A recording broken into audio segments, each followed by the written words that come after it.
We're back.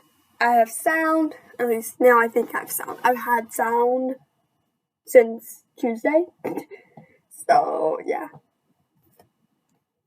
So, for Sunday, I think it was. Sunday or Monday.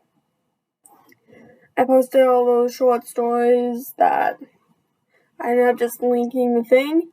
I'm going to be reading the full story this time. Because, yeah, I have the time and patience right now. And I have sound. I think. I'm gonna film like a 20-minute video and there's not gonna be sound. Okay. Screams of the End. This story comes from singular_misfit_. And it starts, the usual stories about Minecraft will always go to Herobrine.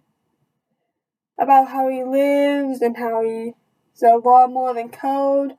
But have you ever wondered about the Endermen and whether they have any secrets about them? Everyone who has played Minecraft is well familiar with them by now, and while they can be hard to find in the overworld, many have visited their home in the end. I have no voice.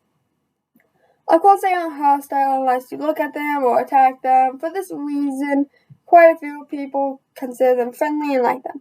Personally, I've always found them creepy and killed them whenever I could.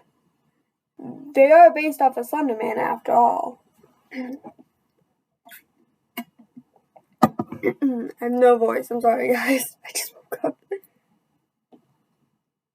Well, being as strong as they are, regular players know that if you run into one right after spawn, you run for water. For some reason, Notch decided to kill them with a fear of water, and whoever thought anything bad could happen with water, right? Well, water is the whole reason this mess started. I haven't even attempted to start up my game since then. I was playing in my regular world, a server that my friends and I started. We had plenty of houses built, a seemingly unlimited supply of diamond and gold, and the Ender Dragon was defeated. There really wasn't much to do in the world anymore, so you had to get very creative. My friends and I, we were creative enough, and we understood the game very well. Aaron was our redstone guy. If you needed anything powered, he found a way to build it and make it better than any tutorial ever could. Myself, I made the majority of the buildings and even started working on the city. We had a few guys who would work on supplies, planting and harvesting, anything that was needed. Lastly, we had Graham. He did all the magical stuff, potions, enchanting, and he had us build him a mob trap so he could get an outrageous amount of experience whenever he wanted to. Of course, we had the randoms who would join the occasional troll, and sometimes we would have someone new join as a regular. We had all fought the Ender Dragon before, and we could do it fairly quickly. Aaron and I and the majority of the group would take out the crystals and fight the dragon. Graham, however, would stand the ground, working up potions for the battle, and have the rest do deliveries. He wasn't too fond of Endermen either, that's why he needed us to bring water buckets to the end. He stayed in the middle of the water where the Endermen couldn't get him. That's where I got my whole idea from. Oh yeah, I'm already further through this now than I was during the short videos. Yeah, no, I made the right decision. Yeah, no, Monday I restarted my computer. Yeah. One day, when I had nothing else to do, I decided to get on the server. It had been about 2 weeks since the Ender Dragon was beaten, and we hadn't really gone to the end since then. We had a little traps that was set up with torches and sand that would send anyone who walked onto the end, but it was mostly just to make them panic. Well, I had the great idea of using the end to farm ender pearls. I was planning on using Graham's idea with the buckets in order to do it, but on a massive scale. I had every intention on flooding the end with the help of an inventory editor and the /fly command. I started it, of course. Of course, this was the only time I would use such things, as I made sure the whole server was legit. However, I was the only person on, and I figured everyone would have a good laugh out of the fact that I flooded the home of the Enderman. As I started going, a good portion of the floating island they call home was quickly filling up. You would hear them panic and teleport away every time they would get splashed, and the occasional scream from when they decided to go swimming for too long. It's amusing how much determination to live a simple.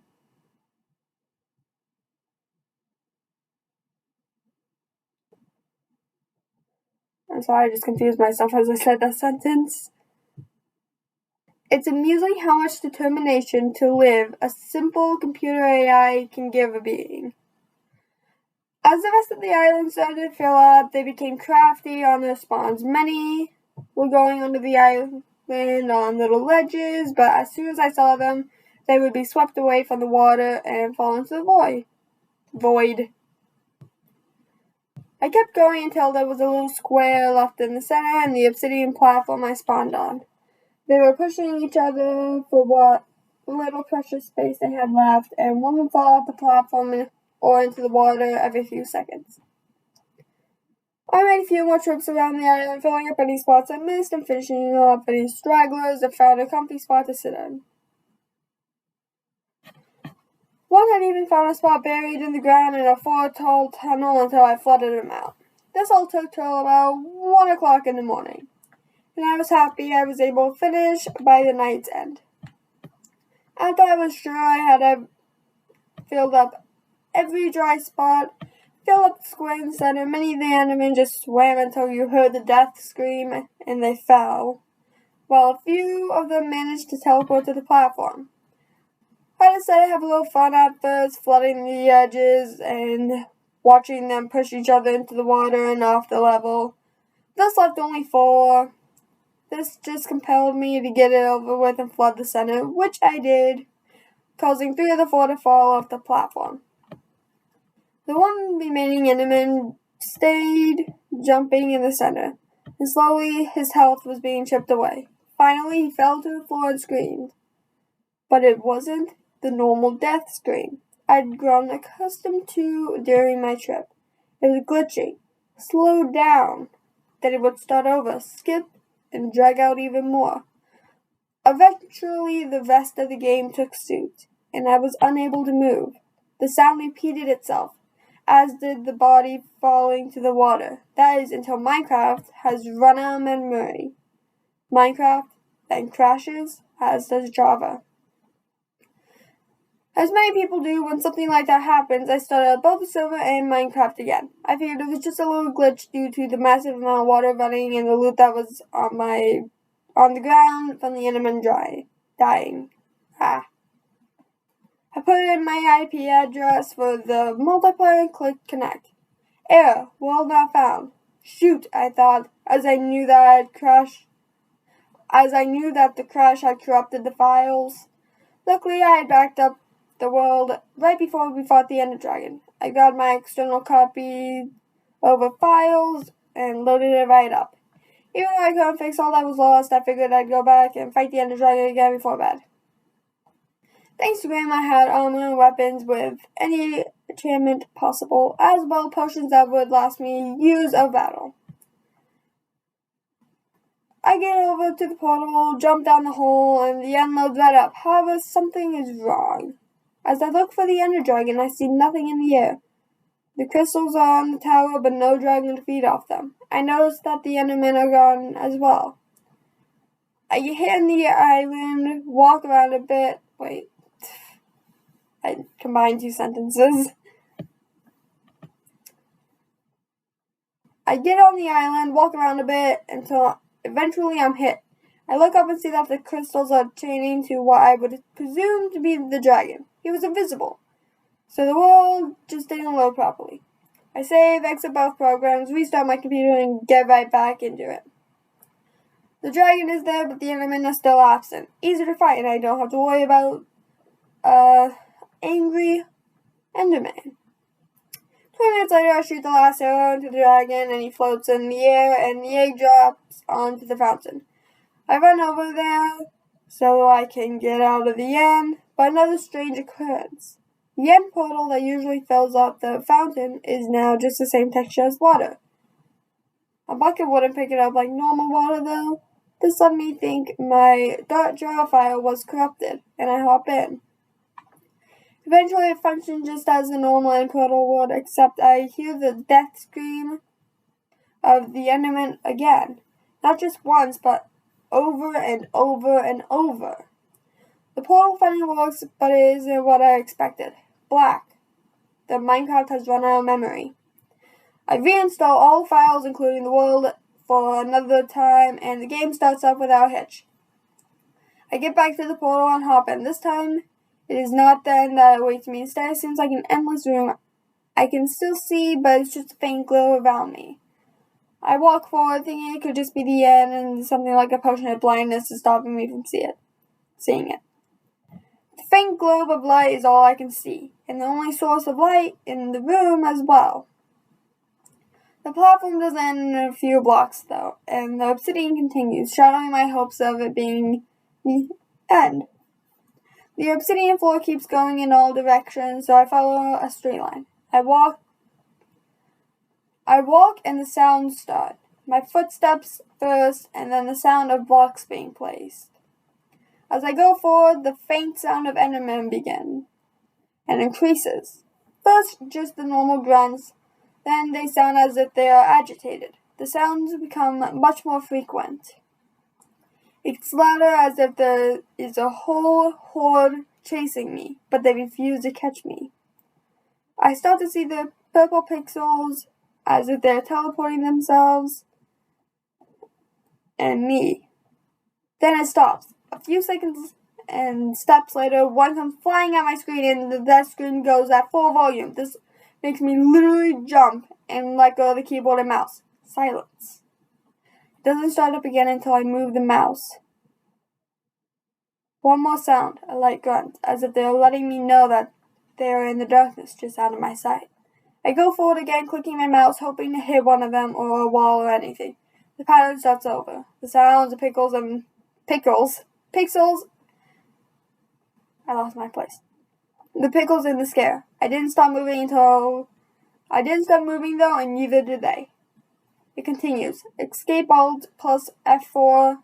They don't have any function. Hold on. I got a message from my dad. Unplugging the computer is left out of the question as I refuse to risk my equipment. I keep going, hoping it ends. After about 3 minutes of the cycle, it does. I'm teleported one last time, unable to move. The Enderman is on my screen. Stares straight into my eyes. Water surrounds my character. And after the 20 seconds, he begins to drown. You are dead in the background. In the background, the Enderman still looks with his stoic appearance, not even flinching as much as an inch. 5 seconds later, the computer powers down without warning, and I'm left in the dark. The next day, I send my friend the files for the world. They play the game without any flaws, gone to the end, even got a few pearls. I refuse to. I don't even have the files on my computer anymore. Did a complete wipe of the hard drive. Minecraft became more than a game that night. It's a lot more than a simple AI controlling a few entities. Definitely more than a glitch. These games and entities... Oh, I lost my place. I keep getting... Things on YouTube keep popping up and I can't remember my place because I read the title. These games and entities that form on our fears. They do that and much more. It's a lot more than just simple coding now. The Endermen, they do hold a grudge. They have a fear, and it's not something to taunt them with. They are aware, and they will make sure you become well aware of them and their presence. That's the end. Oh, no pun intended. Hold on, let me read what that thing was. But yeah, there you have it. I actually got to read it this time instead of 3 minutes into the video. I decided not to do it. Dude, this video is like 16 minutes long. I would have had to do that for each shorts. Yeah, no. But yeah, if you guys did enjoy today's video, make sure you go down below, hit that like button. It feels good to be able to talk and you guys hear me. And if you guys did enjoy today's video, make sure you hit that red subscribe button and hit the little bell icon to never miss an upload. And if you guys have any scary stories, I don't care how long it is, If it's super long like this one was, I might make it into a part 2 video. But let me know if you guys have any stories I might share. Bye guys!